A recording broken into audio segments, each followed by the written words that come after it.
But వీళ్ళు మాత్రం సంవత్సరాల తరబడి నాతోనే ఉన్నారు జిడ్డులాగా వదలటం లేదు. సో జాగ్రత్తగా వెళ్ళాలని కోరుకుంటాం. Okay mummy, okay bye. Okay bye. Okay.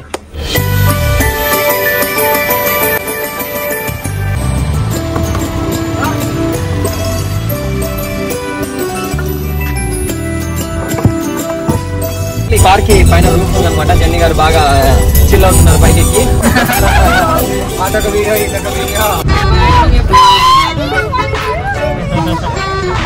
Happiness అంతా. చూస్తున్నా చిత్రహింసలు చేస్తున్నా కంట పడదు ఇక ఎదురే ఉన్నా